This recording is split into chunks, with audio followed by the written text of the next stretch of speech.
A very good evening, and wishing everybody happy Asmita Idis and happy feast of Saint Joseph Last Day. Nice day for this presentation. Just to start with, my first exposure to the world in newspapers is almost more than 40 years ago. That is when one researcher, company researcher, theatre researcher called John Claro Fernandez was doing a research on theatre. At that time, the Central Library was in Panjim in the Institute of Minises Braganza. And we were a few photographers, a handful of photographers in those days. So he used to catch me, Willy, come with me.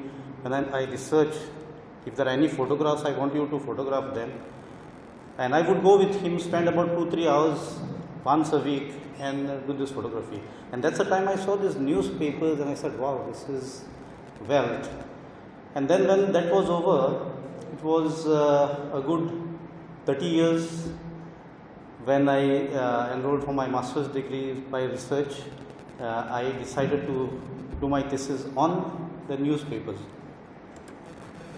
And while doing this, it was every time I would go to the Central Library, it was so exciting. And also to see the difference when it was housed in the Minises Braganza, I used to feel uncomfortable to see how they were stocked. Very important folders, big folders. But when they were shifted to the new premises, if you go and see now, it is very systematically displayed along with the lists of the publications. So when I enrolled this, I said I will concentrate, even today I will concentrate more on the design. Basically, I am not delving into the policies of the newspapers or their political leanings and all. In some cases, there are a few examples I will show I have, but otherwise it is more to do with design. And what I was mostly excited was to see their mastheads, being a designer, being an artist. So in the very quick succession, I will show you the mastheads first. Starting with 1843, Bulletin de Gouvernement Aurora de Goa. Then these mastheads had their own characters in terms of the fonts, typography, and many of them were either the typeset, and many of them were hand designed, hand painted, and then they are converted into a copper plate block or a zinc block, and that is how the printing is done. So let us have a look at just the richness of and the variety of the types.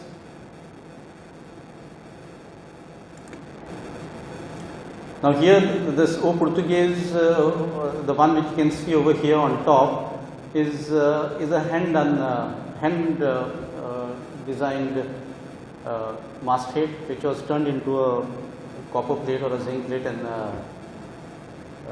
used. Some were very elaborately designed. Then when we come to the early 20th century, we see in a few instances we see there are fonts which are used, which are sans serif, like the Era Nova, and then the same newspaper. Now here with this you can make out that the editors in those days were quite conscious about the design, but it was the technology that there was an impediment, in the sense if you see the technology of today, you could not you can't imagine that these people worked in that era where even when we were working, we did not even think of something like phototype setting would come. Okay.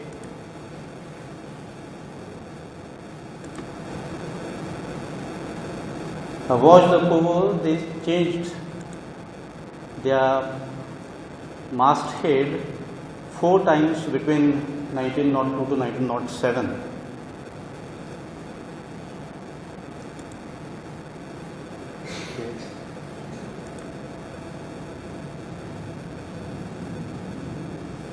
Many, even Indio was hand painted. Then this new slope serif was introduced, I think, somewhere in 1910, which newspapers like O Futuro and Opinião Hindu.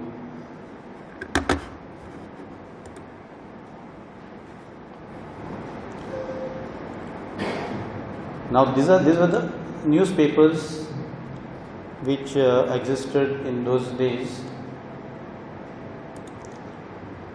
Many of them were, their span was just about 5 years to 10 years, but some of them were for a longer time.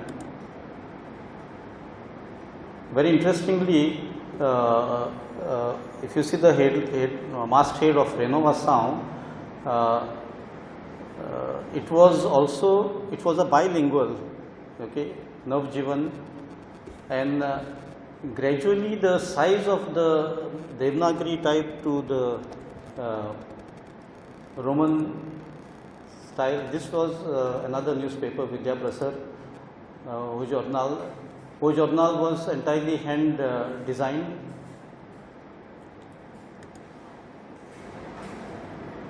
The earlier one, Vidya Prasar, what I have shown you, was one supplement of Luz de Orient, Mala de India. Luz de Orient decided to change their masthead into a more illustrative one. It was also known as Prachi Prabha, Aipoca, O Anglo Lusitano. All these were the newspapers, and they are still there. These newspapers are still there in the Central Library.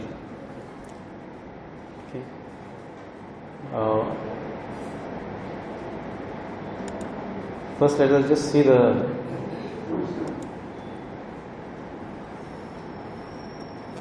Correio do Bardejo was Jornal de Colonial. Amsogão was another very famous newspaper. This newspaper, Mashkot, was a newspaper for women and children.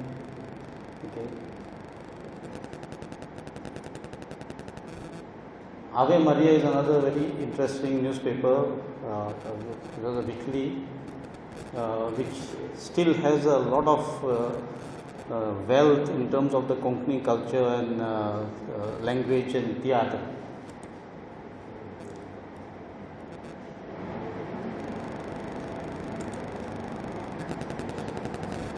This Desh, somebody can read Desh Sudhara Nechu.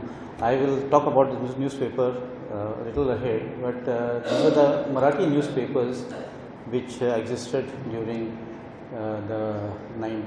right from 1880s, towards the end of the 19th century till the 20th century. Renovação ultimately became the Roman script became very negligible, and the Devanagari was more prominent. Okay, now that was, I just wanted to give you a gist of the newspapers which existed and a visual, sort of to give you a visual of the mastheads in terms of its typography and design, because that is the most important, that is the identity of the newspaper. About the technology, now it was a little easier for me to understand. I don't know how, for many it would not be easy, because I have actually worked in this. I have worked for Navin Times as a photo engraver. My father was a photo engraver, and I have learned from him. I worked for Navin Times as a photo engraver for almost 11 years, from 1977 to 1988, and during that time the printing presses if anyone had to visit, every town had printing presses, which were, I don't think they were very different from the last 50 years or before that. So this is a typical printing press where these persons, they are called compositors, they had to set the entire text alphabet by alphabet. Okay, now that was known as a composing stick, and they had to select these alphabets and set them to this is how it was made, and the entire page was laid that way. Now today if you see, we can just sit on the computer at home and you can design the entire newspaper. That is what, like if you have a small room like this, you can run the entire newspaper, but this was the situation in those days. That is how the pages were set. This was one of the ads along with all the flourishes and all which are set to be printed. After that, what happened was that hand composition by compositors would take a lot of time. So during the later part of the 19th century, in the 1870s, this machine was introduced. This is known as the linotype machine. Now I have seen this machine in operation in Navin Times. Navin Times had 5 of these machines, and the government printing press had quite a lot. If you had to pass the Azad Maidan, that side, any day till the year 2000 maybe, you could hear the sound tick tick tick tick tick every time, like it was a sound. Now this was the machine which was introduced, and it has a keyboard, and there are molds, negative molds of the alphabets. So when you type the word, the alphabets, the letters in that would assemble together and form a mold of one word of the entire line, and then behind that there was a hot molten lead which would be poured in that, and I'll show you the line how it looks like, and that would be set, and it saved a lot of time. It saved a lot of time. The only problem was that if there was a mistake in that line, you had to do the full line again. You could not change that word or that letter. This is the way I remember the Navin Times composition section would sit, and it was each of the machine had a heater to melt the lead, and the smell of the lead and the heat of that entering that, I would wonder how these people would just sit there for hours together and work, but they did at that time. Now this was a technology which I saw in the 1970s and 80s, but this was almost 100 years back. Many newspapers used this, because a closer look at the newspapers, I could make out which was hand composed and which were linotype composed, because you can always make out. And this was the way the entire line was cast. You can see in both the places. So instead of an individual alphabet put together, the full line was cast, and the entire columns were made. Now this was another machine. This was just for illustration, that the cradle press. This was used for smaller. This was not used for newspapers as such. This was used for smaller printing. Almost every town and some of the villages also had this press to cater to their printing requirements. In many villages, when for the death anniversary, people would print a small sort of a memento. So these are the printing presses which were used. Then came the rotary machine. Now the earlier one was a flat bed machine.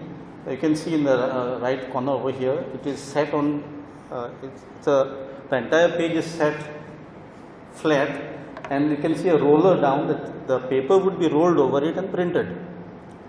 But then again in the later half of, towards the end of the 19th century, this machine was introduced. And again I have seen this machine with Naventines.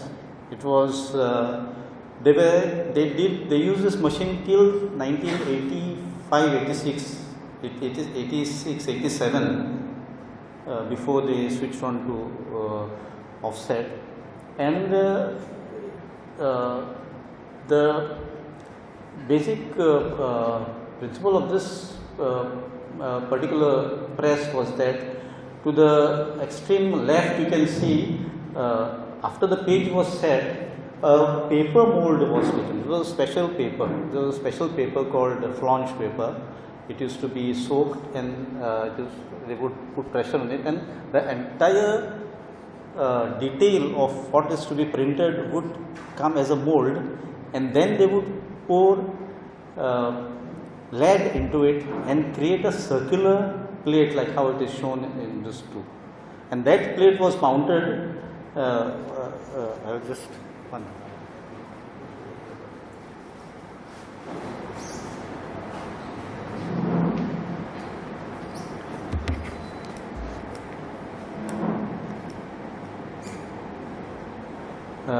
Yeah, it's not very effective. You have a point? Yeah. Maybe it's not on the screen. Not working on the screen. Anyway, you can see. Here, this was the paper flange. These were the circular plates which were made. They were loaded over here, and this was a paper roll. It was a paper roll which would pass through the plates. It would get printed, and this entire unit would be a cutting unit, folding unit, and the paper would fold and come out.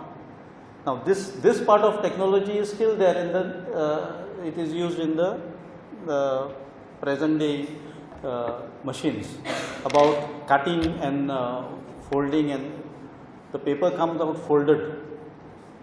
Okay, so when this machine came, printing and all became quite fast. By then Herald already had taken, I think the J.D. Fernandez company took over Herald, and they had already started using offset when Naventines was still using this.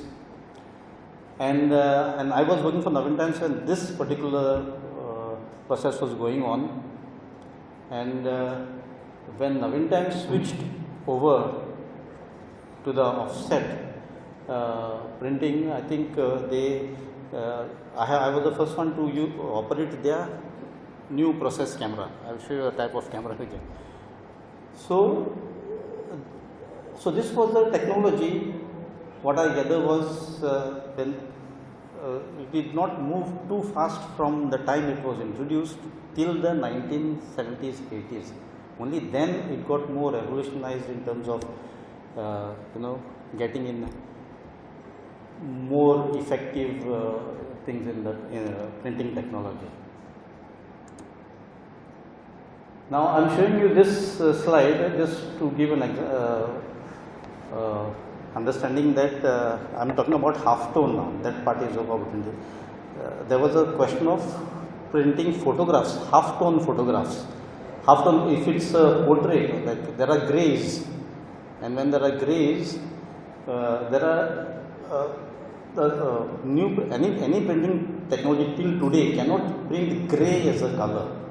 It is our eye which mixes the gray with the white of black with the white of the paper, and we see gray. So this technique is called stippling. This is done by hand, but this is just for now. This is the mechanical sort of system of the dots.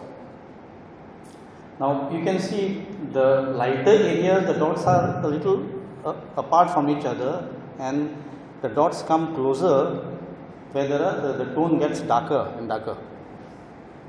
Okay, and down what you can see over here is I'm just showing it to you that this is a wood cut. Now in many instances illustrations were done by woodcut, but when this technology came, photo engraving, they preferred this particular technology. Now, this is the process camera, which similar one which I had operated. You put a photograph over here and photograph it through this using this particular dotted screen, which was again photographed on a lithe film. And the lithe, what it did was, wherever the exposure was more because of the lighter tone, the dots were put apart, and the darker areas were there were either no dots or the dots were very close to each other. This is the negative of it. Okay. And this is the camera which I was talking about, the new process camera which Navin brought when they switched over to offset printing. This was precisely in 1987, end of 1987, 88. Okay, so this was a technology. This were the blocks. Here, this one, this is the half-tone block, photo engraved. It's technically it was a photo engraving. It was called a block because it was mounted on a block of wood to match the height of the type. Okay, and this particular technology of letterpress printing was always, it was not, you were not sure whether you would get a good result while printing. It all depended on the amount of ink used, the pressure used. Okay. Before I go to that, I will talk about this. I'm talking about half tone. Now, I came across this paper from 1902. This is when I was thinking of how they were printing photographs in 1902, because the technology had come by another 10 years later, by 1912, 13, there were already advertisements advertising for half-tone reproductions. They could make half-tone engravings. But this is what I came across. There was a big hole, a blank paper, and the name. Now, what was that? So I guessed that there was a photograph pasted, actual bromide pasted instead of. Now, they did not have the technology to print this. Now, this was, I kept on looking at the newspaper. Now, 2 years later, if this was 1904, 2 years later, I came across this newspaper where this actual bromide photograph was pasted. And I especially took that angle where you can see that whitish thing that is actually silver bromide, which at an angle you can see it comes on the surface. So I came across, and this newspaper was very, very brittle. I had to be very careful while handling it. These are the illustrations, how they were printed. I go too fast. These were woodcuts basically for advertisements and all. Woodcuts were still used. Now, this is in 1921. Much later, after half-tone blocks were, Okay, so Mahatma Gandhi's this thing. Yeah. Now, I came across this ad, photo engraving, and I'll skip this.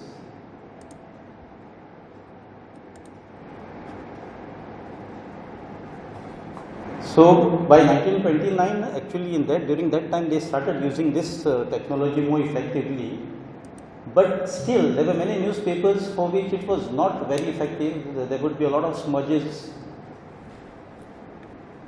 Okay, so there were a lot of smudges. I mean, it was, now this was in Alus, where this was actually a metal block, but it was not printed as effectively, and this particular one had a little bit of clarity. Then this particular one I wanted to talk about, it was because when I saw this I could not make out, but since I had done this job, of engraving, I came to know that the non-printable areas had received a lot of extra ink, and that is how it made it unclear. So what I did was I just checked which were the areas which had received this extra ink, which had made the entire print look bad, and actually this was the actual printable photograph.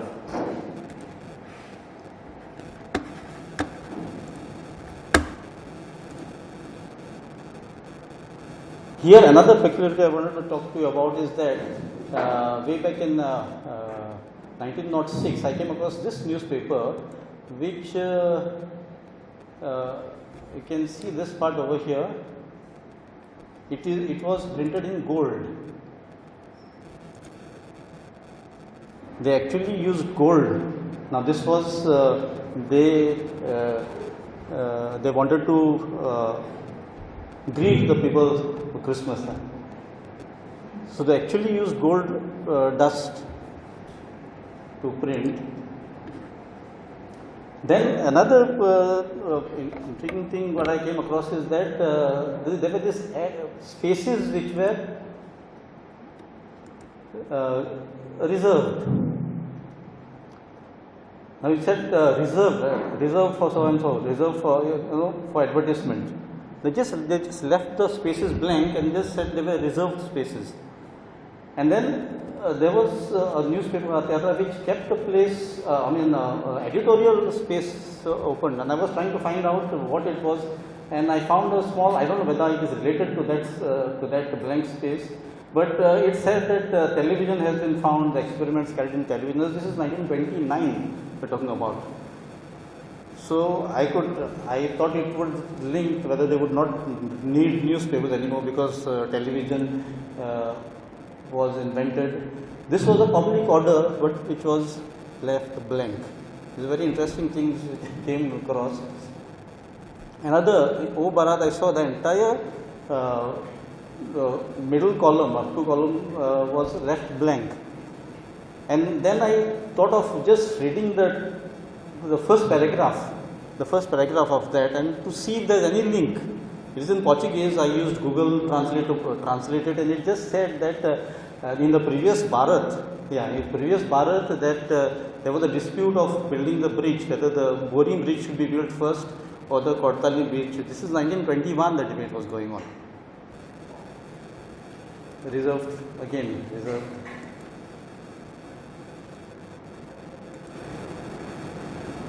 This is another very interesting, the editorial, they left it blank, and it said, to the country, as a great writer once said, the most eloquent criticisms is the ones that cannot be published. Not even the most sacred idols can resist it. It conquers all the powers of the earth. Similarly, in another newspaper, Aterra, I saw it translates as dictatorship of the gag. I think this was when the newspapers were under pressure of censorship. The dictatorship of the gag, the raising of this monster, and then down in the bracket it was censored. It is written censored by Terra's own editorial staff. So they said, you don't censor us, we will censor ourselves. That was what they meant to say.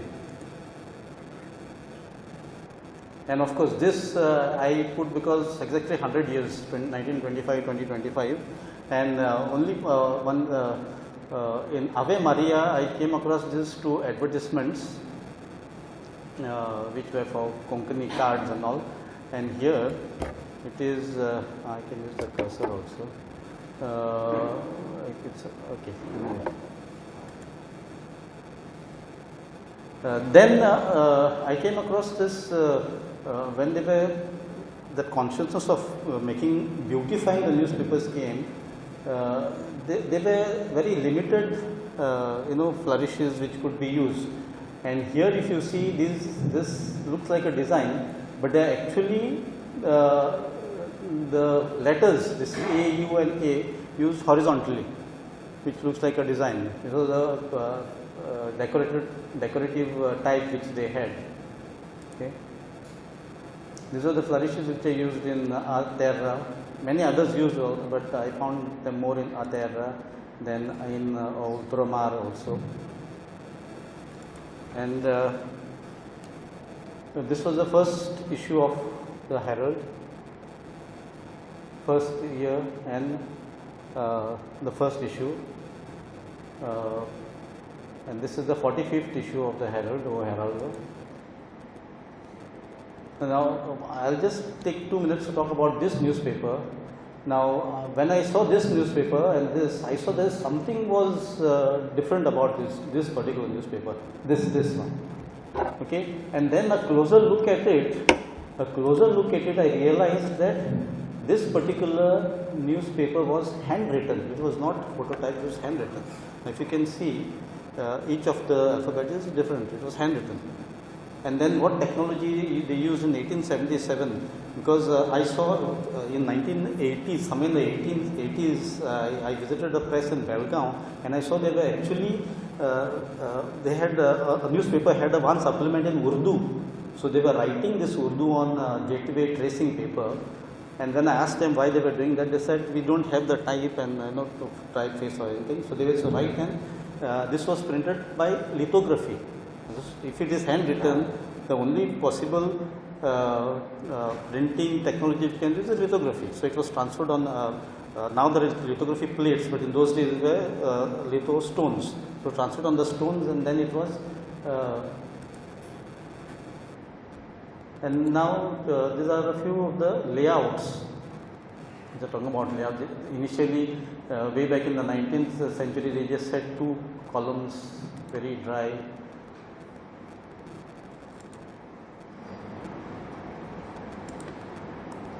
From 3 columns, some of them were very crammed. Some of them had this Era Nova. They actually published one poem over here. They call it a song. How the introduction of photos came. Obama has had advertisements also in the front page. Aterra again, they had this poetry. This almost looks like a single column, but there were Okrant. Then Anglo Lusitano had an entire page. Now we can see today's newspapers where the front page is ended. But there was a time when the front page allowed only one advertisement, and they called it solus position. They would not allow, they would charge 100% extra for that advertisement, and they would call it solus position. But now if you go to see, the page 1 is gone inside the the hymn which we sing today, Safra was first published in Avan Aliyah in 1934. And these are, I'm just going through this fast, where they realized that they had to beautify the advertisement by using decorative borders, and there was this sort of variety which was brought in by different newspapers, different borders. Mubarak had 100% advertisements, again reserved spaces. Yeah, I hope I have not shot over the time. It's okay? Yeah. Okay. Okay, this is the last one. Okay, and only one last slide I want to show you before I wind up. Now this is a Navin Times page of 1978. Now it's 1978. Now why I am showing you this for one reason is that this is 7th of August, and on 6th of August Pope Paul passed away. And then my father was a photo engraver, but he was not well that day, and this was the first photo engraving I did independently by myself that night. So so it was, for me it's quite important. Yeah. Okay, so I hope in this time whatever I could squeeze in, I was able to convey what I had to say. Thank you.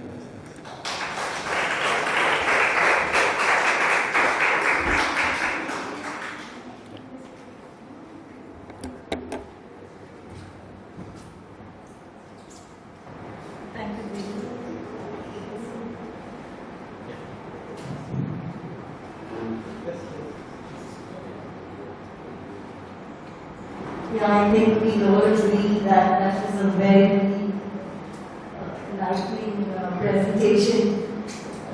Just amazing slides, and for some of us who work in the newspaper industry, it's just amazing to see this vast variety of mastheads. And I was reading your thesis, and I found that you yourself in your thesis have looked at some 60 to 70 periodicals. And it's just amazing that from 1859 to 1940, the period that you have done your thesis, you have looked at 70 periodicals that came up in that time.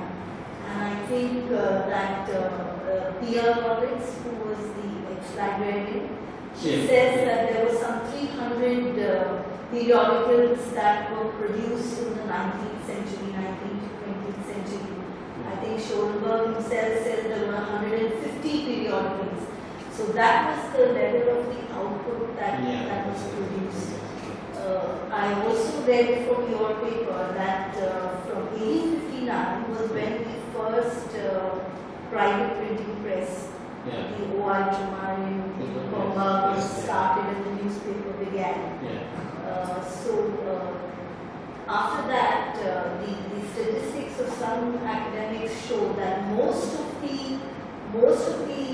presses were privately printed. Most of the periodicals were privately printed. In fact, the government printing press printed just 43 and the rest and other stationery. Yes. So can you tell us something about the role of the private printing presses? Most of the presses were in North Goa. They were in Kalamur, Picholi,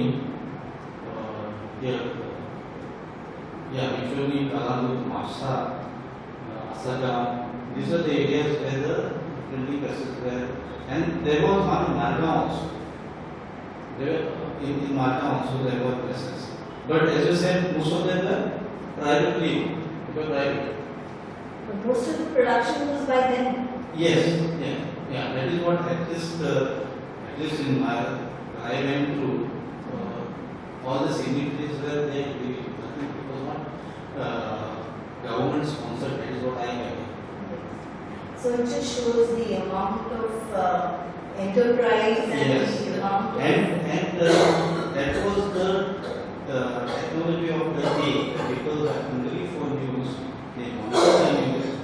And the very fact that so many papers came one after the other, there was a need, there was a demand from the people. And in the 70s, 80s, when I was growing up, I could hear people talk about this. That there were newspapers coming from Mumbai, like Sine Times and all, like there's not later. People would wait for these newspapers. They would come as a steamer, and people would go there to grab their copies. So, how hungry people were to read, to know about these times. Can we open this up now for questions from the audience?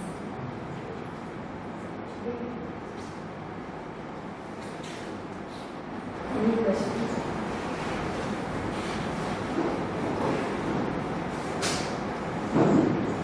Very well, sir. That was a very grand presentation. You have done very good research.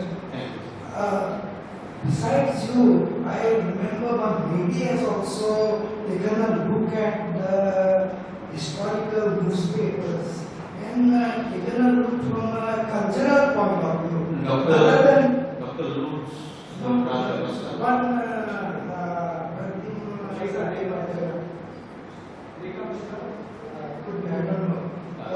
was probably from Portuguese. She has taken a look from the cultural side. And one thing that you mentioned, I also found that is the newspapers were very bitter. I started taking a look at the newspapers during the same time, more or less the same time, maybe after 87. And I was warned by the librarians not to touch the newspapers, but they are brittle. Yeah, because So, yeah. in the absence of the this thing, radiance, I once opened and I found that they were really brittle. So I wonder how you managed, you and that other lady managed to do such things. Yeah, I answer to that. What you say is quite right. When I was doing my research at the same time, Dr. Ruth's brother was also researching. She was ex-librarian and she was very possessive about these newspapers. So she would be googling about me and if she could see me, she would from past, she would say, "We come cuidar," in Portuguese, be careful. And but the staff was very nice. And they would assist me in actually, if it was too little, I would also not, I would say, I didn't take. I didn't want to, it would, hurt to see it break. But I think something can be done about it. Something can be done about it. Right now, I think the digitization is going on. It takes a long time. The process is on. But to digitalize so many newspapers will take years to get unless they have an entire dedicated department for the entire digitalization. Otherwise, the way it is going on with just one scanner, it will not be That's a possible. very sticky issue. Yes. Can you tell us something about how they went from black and white to color newspapers? Yeah. Color came when the offset printing developed, and that came very fast after the 1980s, later 80s to 90s. Offset printing, full color printing came very fast. Before that, newspapers like many newspapers, one of the journal like colonial, you see the masthead was red, and the other part was black. Like that, many newspapers used to be, their Sunday editions would be the masthead would be red. Like now, for the masthead would be red. Sometimes the London Times, certain part would be red. There's two colors. But then when offset came, it became much easier and much economical to produce a newspaper in color. So earlier, even if there had to be advertisements in color, they would cost 200%, 300% extra, not 100%, that much extra. So with the color technology coming along with the offset, now today by default all the newspapers are color. That is because of the offset printing technology, which made very rapid strides in the industry. The journal of colonial was Lisbon produced Yes. in the 1920s. Yes. This is one.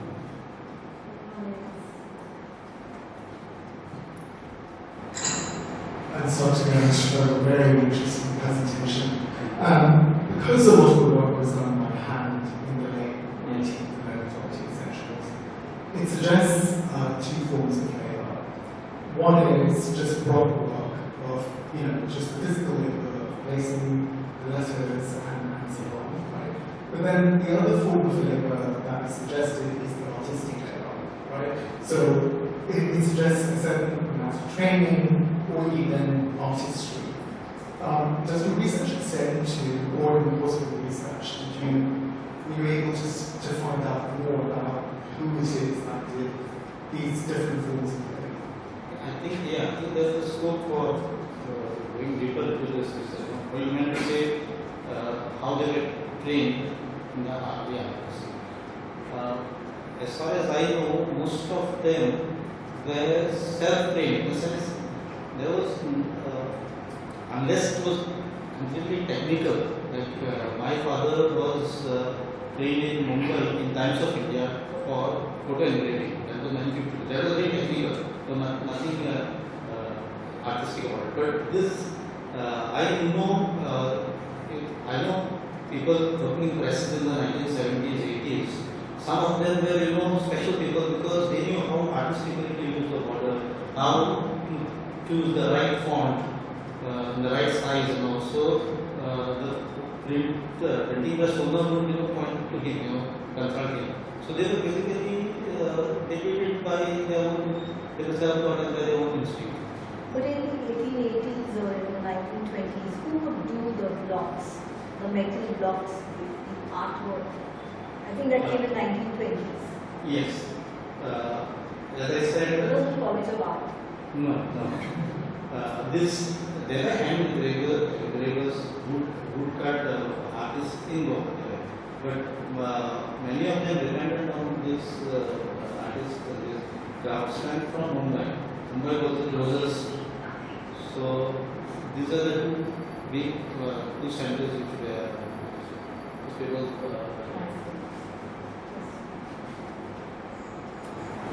Thank you. This is wonderful presentation. I have a pretty small question. I may be totally wrong. You are talking about newspapers which were prior to 1947. Predominantly, or rather primarily, whatever the presentation I have seen. So then the Goa was surrounded by Bombay presidency. Goa was surrounded by Bombay presidency. Okay. So there was no exposure to Kannada script. Am I right? Yes. Or you haven't found any newspaper which was printed in Kannada script? No, personally I have not, because most of these newspapers, I have spent almost a day in our newspaper, flipping each and every page very carefully, because the paper was good enough and a little fast, otherwise so. But I have not come across Kannada, Devanagari and Romans. Okay, because I have seen bilingual papers, one particular newspaper, I don't remember the name, which was according to the case of the Sindhis who migrated from Pakistan. So in those days, most of the Sindhis used to use Arabic script for their communication, and at the same time, post-independence, they were used to use Devanagari. Now the current generation of Sindhis, they do not know either of the scripts. They speak and understand and use only English. So, in my opinion, if there is something, because I studied computer Kannada, I am a practice designer, basically. So, in the process, we use some very interesting and very captivating forms of letters. And I was very curious about Kannada. Anyway. In fact, there could be, because it's so vast, there is you require very dedicated people, dedicated researchers to go into it. There could be. We cannot rule out that they were not there. So, but I have not come across any person. If I had come across, I would immediately. We take another couple of questions. Last one or two questions. We have to round up. So you had mentioned about limitations. You had mentioned about limitations earlier on, and I'm assuming that there were technological limitations. I'm a little more curious about like skilled labor as far as labor skill goes, limitations in that regard. So when I spent time on these old newspapers, I realized out of the sea that a lot of these times you have letters that are out of place. NS is backwards, and NS is a U, a P is a P, a P is a Q, B is a D, and such. Was this because of time crunch, or was this on skilled labor? Was it that they did not have enough time to put these in order? Were they personal errors? How did people react to seeing newspapers with so many, errors in this regard? Words without accents and such. In the daily newspapers, we could see more of them, because daily newspapers time is every minute counts. But many of these newspapers were weekly and monthly also. Most of weekly. They would call it seminar. So,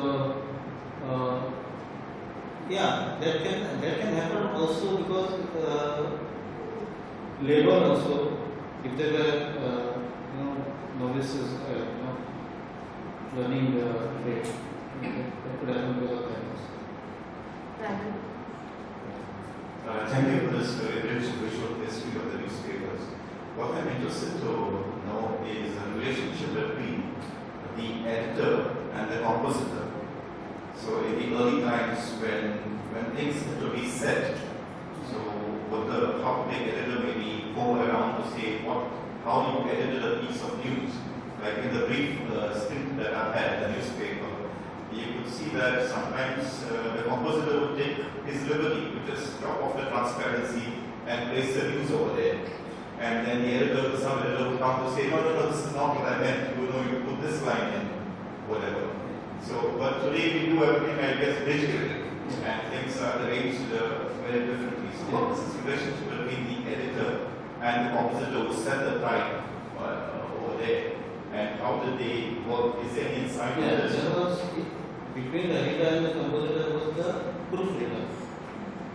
And I remember the proofreaders in the early times, they were also considered quite important. And they were the ones who actually would, if any compositor took liberties, because they were the ones, because they had used to have the original copy with them, and they would have the set. And they would immediately point it out, because they were also instructed to give notice of the sub-editors or editors. This I have seen in early times, because our department was down.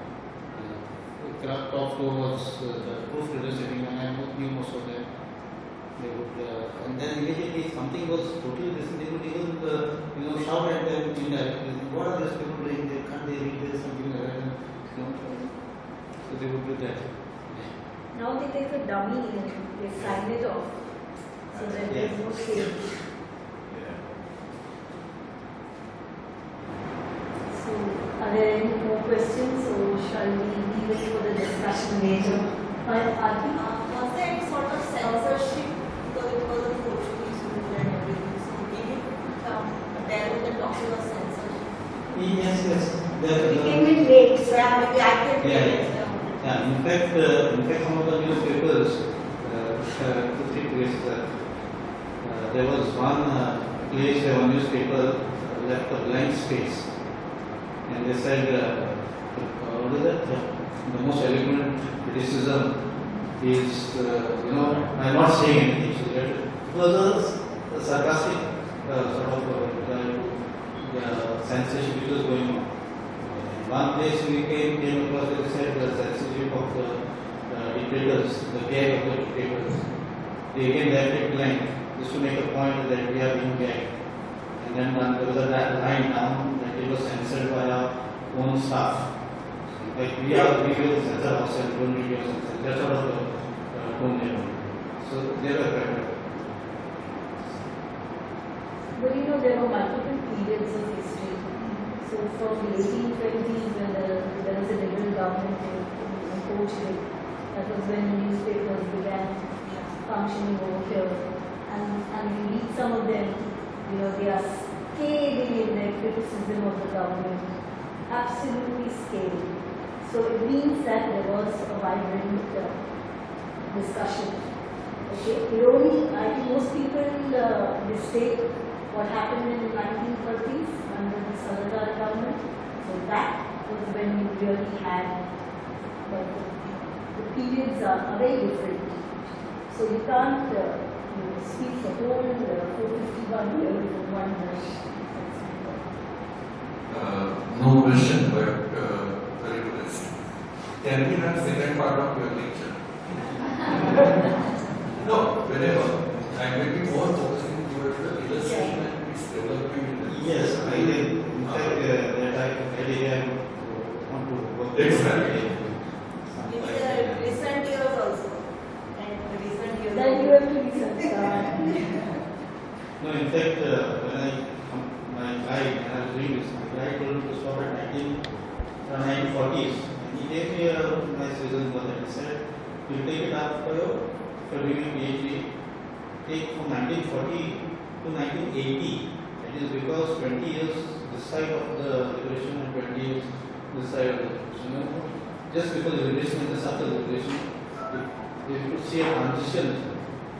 But then I could not do it, but COVID, there was experience COVID.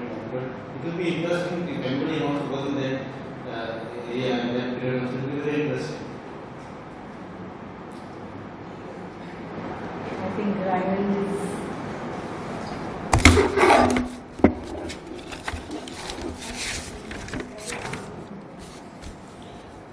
A very good evening, everyone. It certainly has been an interesting evening today. On behalf of the Xavier Center of Historical Research, we take this opportunity to express our gratitude to our distinguished speakers, Wilfred and Pamela De Mello, for contributing their insightful notion which sheds light on the emergence and development of the newspaper in Goa, transforming and influencing the social environment through its distinctive elements. We further wish to appreciate the XAHR management, which includes Aarti, Maulali and Hasina, for their tireless efforts and dedication contributing to the smooth functioning of today's discussion. We must also express our appreciation to Bessie Artide for his time volunteering at the center. And lastly, a special thanks goes out to each and everyone for your participation in bringing out the success of today's event. Continue to enjoy the rest of the evening, and thank you once again.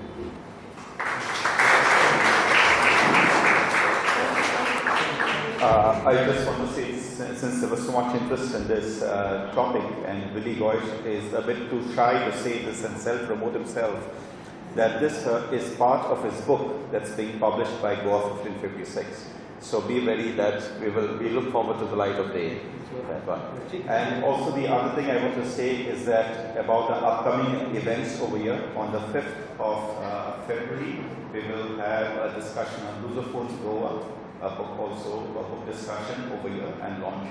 And on the 7th of February, we will have the opening of our art collections of the XAHR that will happen on 7th February at 6 o'clock.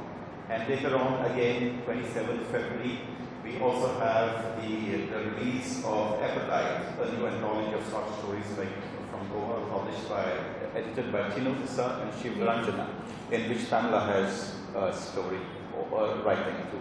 So we look forward to see you at these places. Also to say that on the 26th of January, as also on the 19th of December and the 15th of August, we also have a flag hoisting that takes place over here at 7:30. We sometimes get an odd request from somebody who doesn't want to travel to work right to the south and we're nearby. They say, can you give us a note that we attended flag hoisting? Yes, we can do that for you. So if you are around and you would like to come to flag hoisting at 7:30 in the morning and don't want to travel south, you can come here and we will issue you an participation certificate. So have a nice evening.